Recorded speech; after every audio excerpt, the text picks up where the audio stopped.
Waislamu mnapaswa kutuweka sawa kuhusiana na kifo cha Muhammad nabii wenu, maana hatuelewi alikufa kwa sumu ama alirogwa. Sasa hayo mambo mawili inastahili Waislamu, mashekhe wa Kiislamu muwekee dunia sawa tupate kuelewa. Maana inaonekana kana kwamba kuna jambo ambalo mnalificha kuhusiana na kifo cha Muhammad. Nitakuwa mwepesi sana, nitasoma vitabu kadhaa hapa ili tupate kuangalia, na kama utakuwa na jambo lote utafinya pale kwenye comment, tutaangalia, tutaweza kujuana zaidi. Na kama hujatufollow kwa TikTok yetu au hujasubscribe kwa YouTube yetu channel Anytime Loud Cry TV, ni wakati mzuri wa kubonyeza kufinya ili uendelee kupata mafundisho kama haya tunapozidi kuyalete kwako. Kifo cha Muhammad tunaposoma katika kitabu kinaitwa Fathul Bari juzuu ya 10 ukurasa wa 175, na kitabu kingine cha pili kinaitwa Tarikhut Tabari juzuu ya 3 ukurasa wa 62. Kuna maneno ambayo yako pale ambapo nimetaka niyalete ili mtuweke sawa, mashekhe wa Kiislamu. Najua mnatazama, mtuweke sawa tuweze kujua kifo cha mtume. Katika hii kinasema kifo cha mtume kinatatanisha. Je, amekufa kifo cha kawaida au ameuliwa kwa sumu? Mambo matatu: kifo cha kawaida, sumu ama uchawi. Mtuweke sawa. Anasema mwana Aisha mkewe Muhammad sallallahu alaihi wasallam kuwa Aisha anasema tulimnywesha dawa mtume wakati wa maradhi yake. Muhammad kawa mgonjwa, akanyweshwa dawa na mtume akiwazuia msimnyweshe. Kwa hivyo wanamnywesha dawa, lakini mtume Muhammad anawakataza wasimnyweshe. Wanasema hivi waandishi wa Kiislamu, wanasema kuwa waliohusika kumnywesha dawa hiyo kwa nguvu. Kwa hivyo haikuwa kwa hiari, alinyweshwa kwa nguvu. Waliohusika kumnywesha dawa hiyo Muhammad kwa nguvu ni Aisha na Hafsa, wakeze mtume. Uelewe hao ni wakeze mtume, Aisha na Hafsa. Aisha Muhammad amemuoa akiwa na miaka 6 na akamuingilia akiwa na miaka 9. Hapo kuna balaa. Kwa hivyo Aisha na Hafsa, wakeze mtume, ndio walikuwa wanamnywesha Muhammad dawa hiyo kwa nguvu, na kwamba dawa hiyo ni sumu. Hapa kauli ya kwanza inapatikana hapa. Kuna sumu ambao Muhammad kanyweshwa, mtume wa Allah amenyweshwa sumu, na tena amenyweshwa kwa lazima, tena ni kwa nguvu. Yaani yeye apende asipende ananyweshwa. Sasa wanasema waandishi kwamba hiyo dawa ambayo alikuwa ananyweshwa ilikuwa ni sumu. Kauli ya kwanza, sumu, Muhammad katiliwa sumu. Hiyo ni ya kwanza. Ya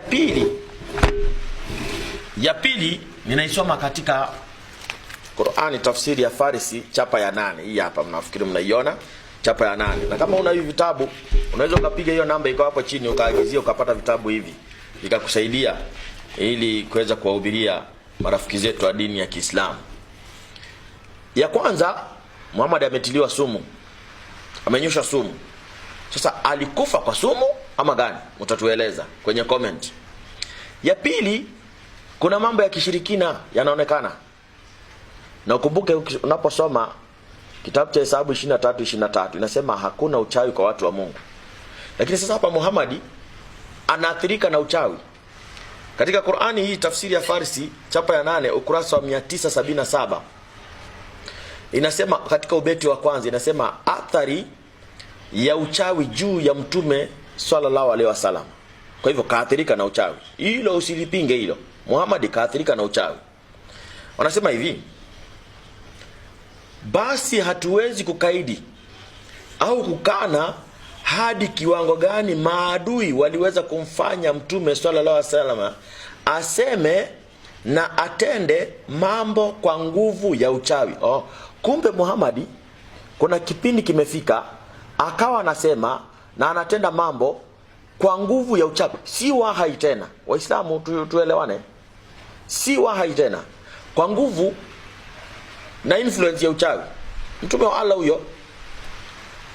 Na katika mafundisho yake mambo mangapi yatoka kwa Allah na mangapi yanatokana na athari ya uchawi juu yake? Aya, angalia sasa.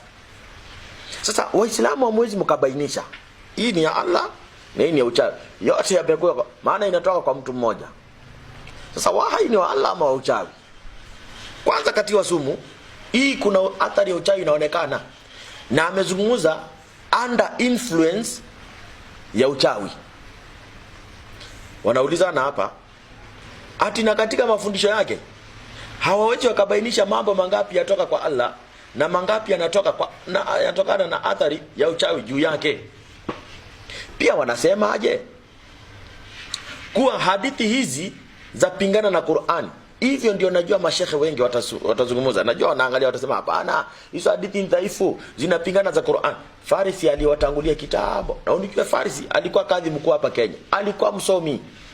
Si maamuma kama hawa kawaida tunaona wanazunguka huko na microphone yo, sijui kwa mareli, sijui unaonaje, sijui huyu alikuwa msomi.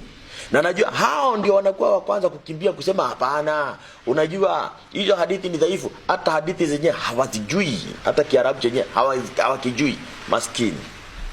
Sema pia wanasema hadithi hizi zinapingana na Qur'ani kama ilivyo katika Qur'ani kuwa tuhuma hiyo batili toka kwa makafiri ilivyotajwa kwa mtume amerogwa naye ameathirika na uchawi, wanasema ni porojo. Lakini sikiza, wanaposema hao madhalimu, Farisi anawaambia shekhe mkubwa, wanaposema hao madhalimu, ninyi hamfuati isipokuwa mtu aliyerogwa.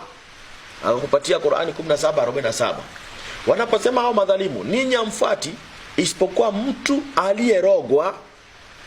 Lakini sikiliza hapa, lakini hadithi hizi zinadhibitisha madai ya makafiri kuwa kwa kweli aliathirika na kuongozwa na uchawi. Farisi huyu sio kasina, Farisi kasema Muhammad aliathirika na kuongozwa na uchawi. Haya, niambie huyu mtume wa namna gani? Mtume wa nani huyu?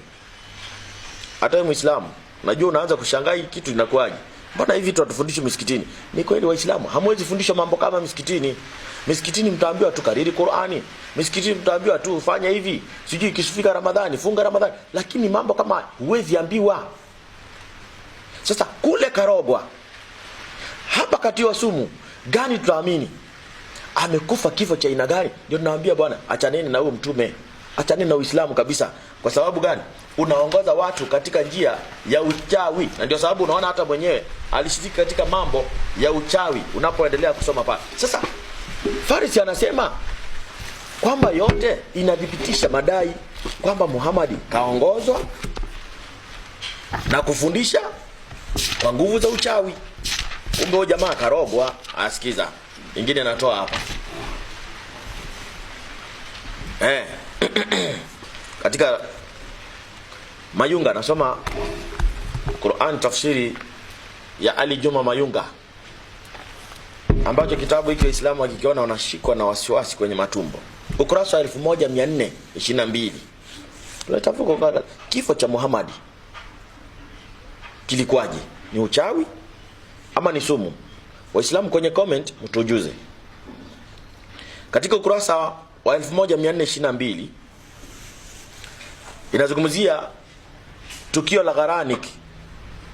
Anasema katika tukio la Gharanik inasimuliwa kuwa Waislamu baada ya kuhamia Ethiopia kwa miezi miwili hivi, siku moja Mtume sallallahu alaihi wasallam alikuwa ameketi pamoja na maswahaba na baadhi ya makafiri.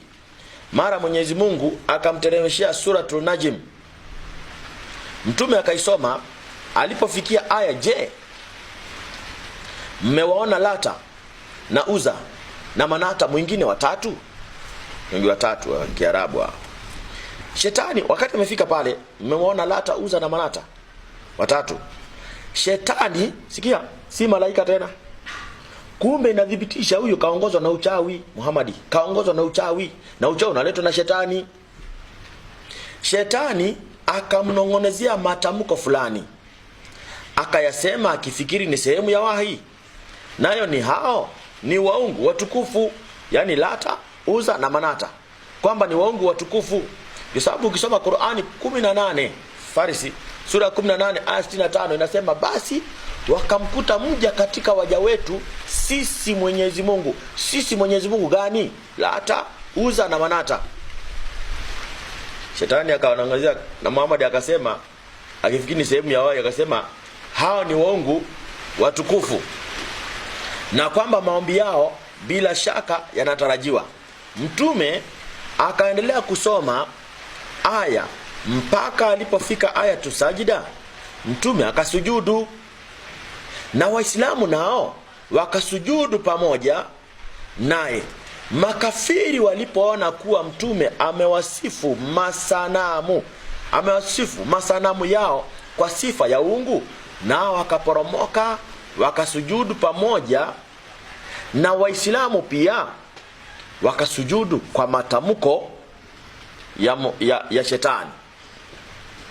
Kwa hivyo wameongozwa matamko ya shetani, wanasujudu, wamefika aya tusajida. Muhammad anasujudu, Waislamu walipoona Muhammad amesujudu wakasujudu, makafiri walipoona Muhammad na Waislamu wamesujudu wakasujudu. Swali, kwa matamko ya nani? Hebu fikiria, kwa matamko ya shetani ibilisi marohoni. Kumbe Muhammad kaongozwa na uchawi. Ndio maana nimetaka kuwahoji na kuwaulizeni. Mtusaidie kwenye comment pale chini. Nimesema kama huja subscribe kwa YouTube yetu End Time Loud Cry TV na TikTok account yetu End Time Loud Cry TV, fanya hivyo uweze kupokea mafundisho mengi. Kifo cha Muhammad ni cha kawaida ama cha sumu ama cha uchawi? Muislamu natoka na ngoja kusikiza majibu yako kwenye comment.